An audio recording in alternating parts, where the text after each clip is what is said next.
హైదరాబాద్లో మీకు ఒక చదువుకున్న వాళ్ళు సీనియర్ సిటిజన్స్ కూడా చాలామంది ఉన్నారు, విద్యావంతులు ఉన్నారు. మీకు అర్థమవుతే 10 మందికి చెప్తారు, అందుకే ఇంత వివరంగా చెప్తా ఉన్నా. నేను 8 ఏళ్ల పాటు మున్సిపల్ శాఖ మంత్రిగా పనిచేసినాను కాబట్టి ఆ అనుభవంతో చెప్తా ఉన్నా.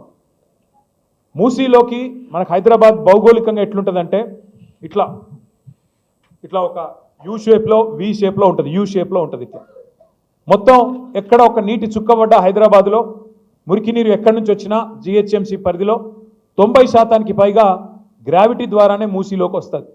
నాలాల ద్వారా, కాలువల ద్వారా, స్టామ్ వాటర్ డ్రైన్స్ అనండి, డ్రైనేజీలు అనండి, మొత్తంగా 90% పైగా మురికి నీరు లేదా వర్షపు నీరు మూసీలోకి వస్తుంది.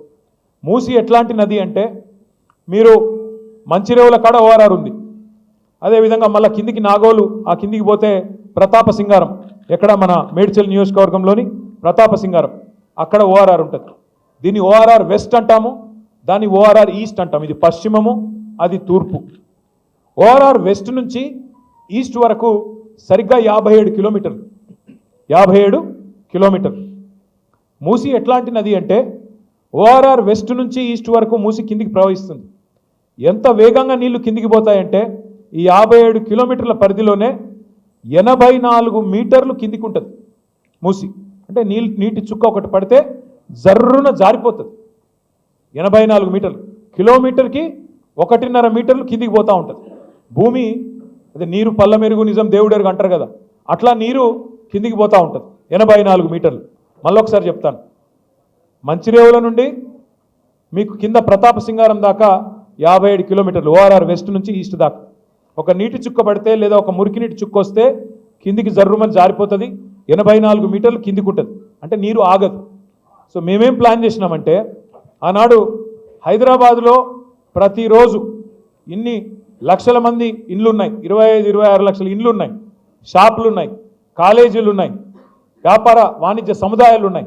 ఈ అన్నింటిలోంచి ఉత్పత్తి అయ్యే మురికి నీరు ఎంత అంటే రోజుకి 2000 MLD. 2000 MLD అంటే ఒక MLD అంటే 1 మిలియన్ లీటర్స్ పర్ డే.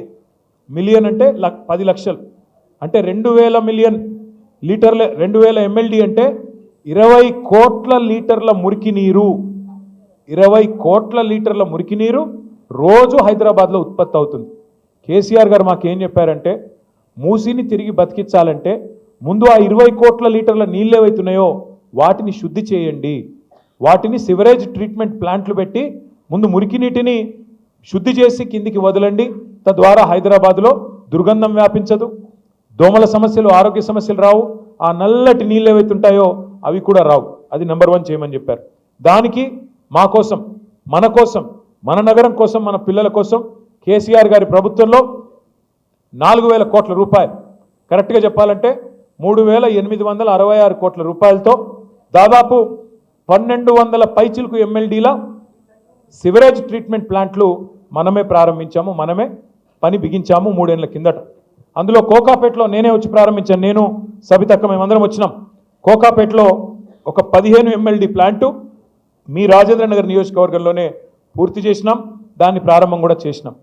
అదే మాదిరిగా హైదరాబాద్లోని మిగతా 1200 MLDల ప్లాంట్లు, ఇక మా కాలేరు వెంకటేష్ గారు ఇక్కడే ఉన్నారు, ఆయన అంబర్పేట నియోజకవర్గంలో 300 MLD ప్లాంట్ ఒకటే చోట అక్కడ కట్టినాం. అవతల వైపు ఎల్బీ నగర్లో భారతదేశంలోనే అతిపెద్ద సివరేజ్ ట్రీట్మెంట్ ప్లాంట్ 320 MLDల ప్లాంట్ అక్కడ కట్టినాం. ఇవన్నీ ఎందుకు చేసినాం? నీటిని శుద్ధి చేయడానికి, మూసీకి తిరిగి జీవం పోయడానికి.